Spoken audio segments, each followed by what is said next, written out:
warahmatullahi wabarakatuh. Selamat pagi anak-anak semuanya. Apa kabar hari ini?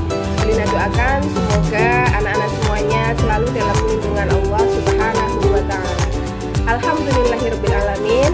Hari ini kita masih diberikan nikmat sehat sehingga kita bisa bertemu lagi, berjumpa lagi untuk belajar bersama.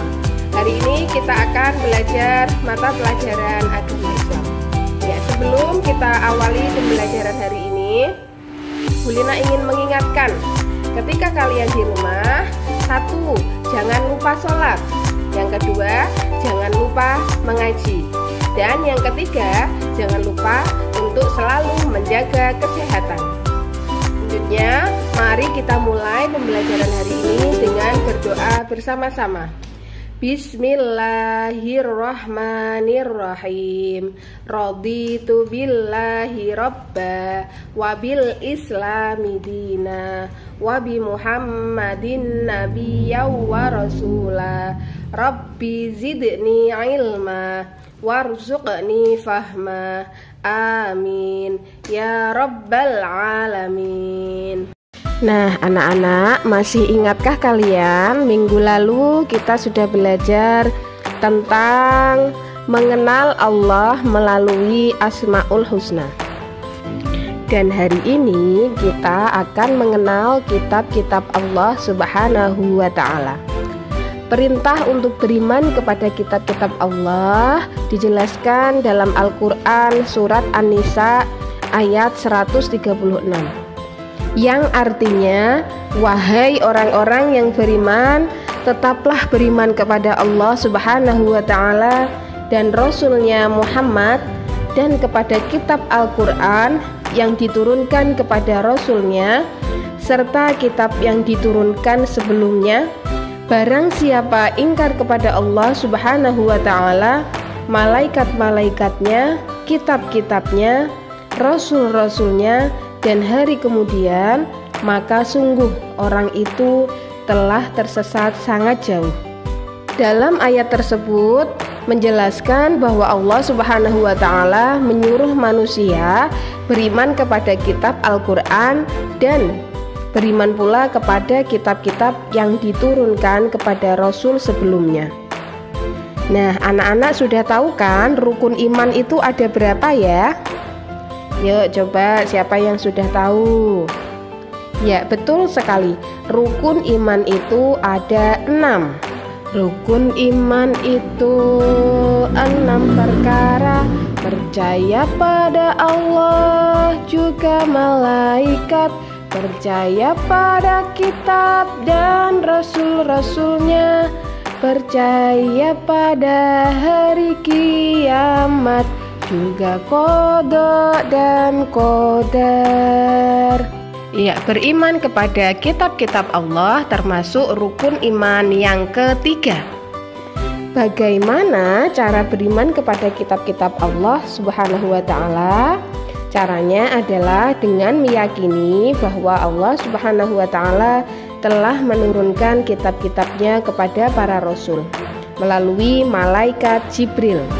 Kitab-kitab tersebut harus kita jadikan pedoman untuk menuntun dan mengatur cara kita bersikap dan berperilaku guna mencapai keselamatan dan kebahagiaan hidup di dunia dan di akhirat.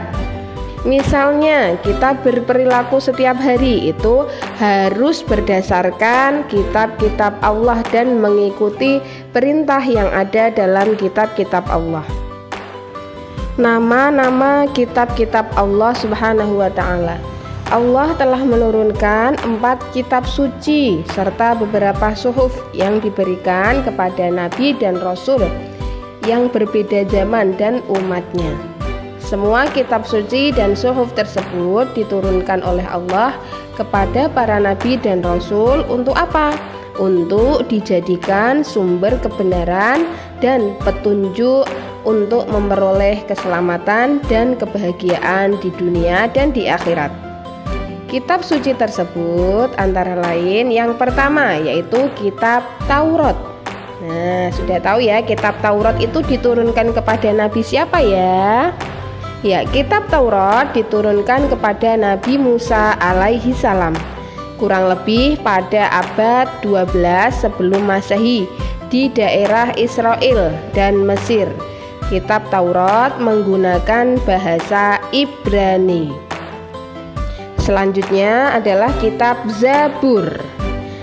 Nah, kitab Zabur ini diturunkan kepada Nabi Daud alaihi salam ketika beliau menduduki tahta sebagai seorang raja Bani Israel pada abad ke-10 sebelum Masehi di tanah Kanaan. Yang ketiga adalah kitab Injil. Kitab Injil diturunkan kepada Nabi Isa alaihi salam pada sekitar abad 1 Masehi di daerah Yerusalem. Dalam bahasa Yunani, Injil berarti kabar selamat, pelajaran yang baru atau kabar gembira. Nah, yang keempat adalah kitab Al-Quran. Kitab Al-Quran mulai diturunkan kepada Nabi Muhammad SAW pada abad 6 Masehi di Mekah. Peristiwa turunnya Al-Quran dikenal dengan sebutan Nuzulul Quran yang kita peringati setiap bulan Ramadan ya, tanggal 17 Ramadan. Terjadi pertama kali ketika Nabi Muhammad menyendiri di Gua Hira. Nah, Nabi Muhammad menyendiri di Gua Hira, kemudian Nabi Muhammad mendapatkan wahyu pertama kali yaitu di Gua Hira. Turunnya Al-Quran menandai awal diangkatnya Nabi Muhammad SAW sebagai Rasulullah atau utusan Allah. Saat itu usia Nabi Muhammad genap 40 tahun. Al-Quran terdiri dari 114 surat, terbagi dalam 30 juz dan 6.236 ayat.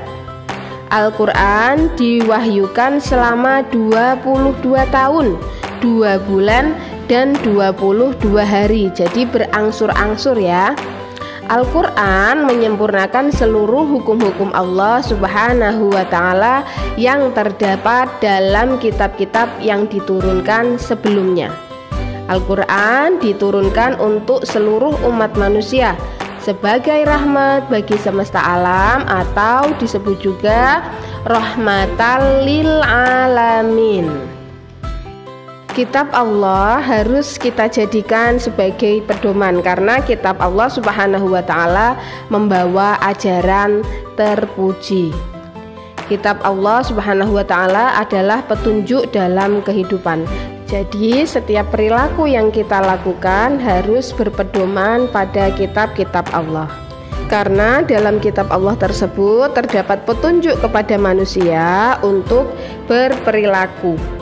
Misalnya ajaran terpuji kepada Sang Pencipta atau Allah Subhanahu wa Ta'ala.